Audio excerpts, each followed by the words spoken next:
Assalamualaikum warahmatullahi wabarakatuh. Perkenalkan, nama Muhammad Aswar Akbar, Prodi Pendidikan Biologi, semester 6, Fakultas Keguruan Ilmu dan Pendidikan. Jadi pada kesempatan hari ini saya akan menjelaskan terkait dengan mata kuliah parasitologi sendiri. Jadi sebelum saya menjelaskan terlalu jauh terkait dengan materi-materi yang kemudian saya paparkan, terlebih awal saya akan menjelaskan terkait dengan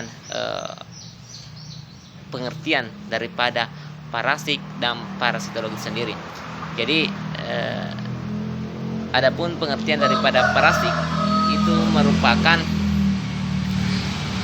adalah organisme yang hidup, yang mempelajari jasa hidup untuk sementara atau permanen.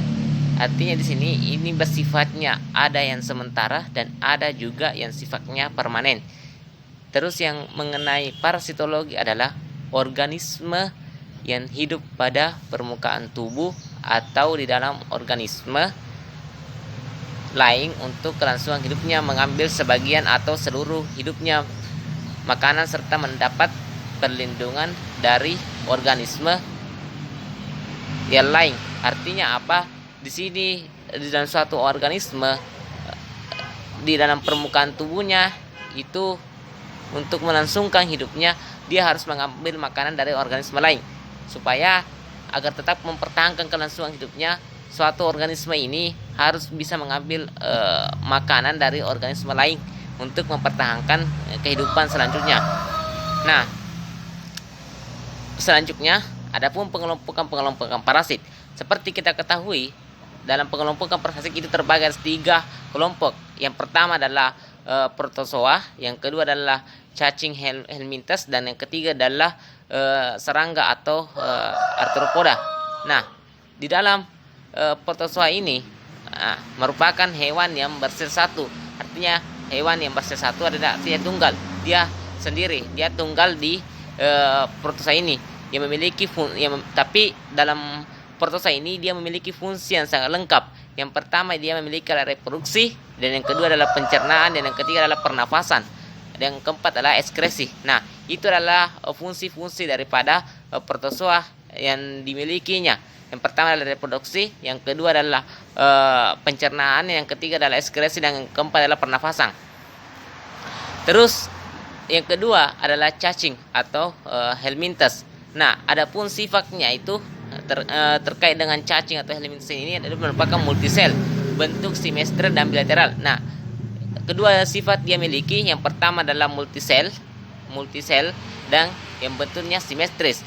Dan terus yang ketiga adalah serangga atau arthropoda. Nah, serangga mempengaruhi kesehatan manusia.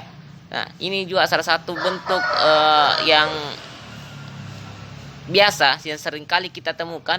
Ini dapat mempengaruhi kehidupan manusia. Contohnya saja dia menggigit manusia. Makanya dikatakan mempengaruhi karena sering-sering kita jumpai, sering-sering kita lihat bahwasannya serangga ini biasa menggigit manusia. Makanya dikatakan sangat mempengaruhi bagi kehidupan manusia. Dan terkadang seringkali ini bertindak sebagai penyakit, dan ini bisa menjadi penyakit dalam tubuh manusia ketika ini sudah terinfeksi pengaruh dari kesehatan manusia. Nah, adapun jenis-jenis penyakit seperti kita ketahui bersama bahwasannya dalam ketika kita sudah terinfeksi yang namanya parasit atau parasitologi, itu tidak terlepas dari yang namanya adalah penyakit.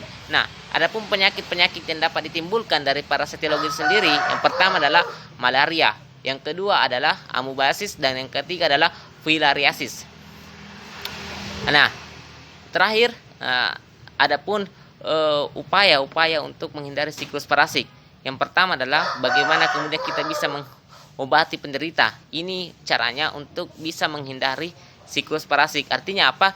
Supaya tidak berkepanjangan, supaya tidak terlalu panjang ini, artinya secara berkepanjangan waktu yang seorang penderita. Artinya kita harus lebih mengutamakan bagaimana kemudian bisa memberikan fasilitas secepatnya, bisa memberikan pengobatan secepatnya. Artinya apa? Kita bisa mengobati penderita, dan yang kedua adalah bagaimana kita memberikan pencegahan penularan terhadap orang yang di sekitarnya.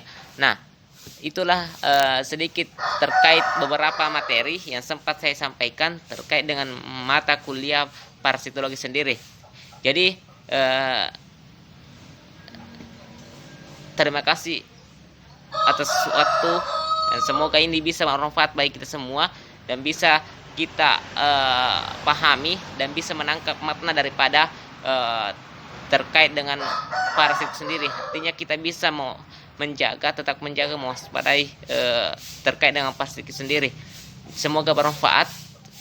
Billahi fisabilil haq fastabiqul khairat. Assalamualaikum warahmatullahi wabarakatuh.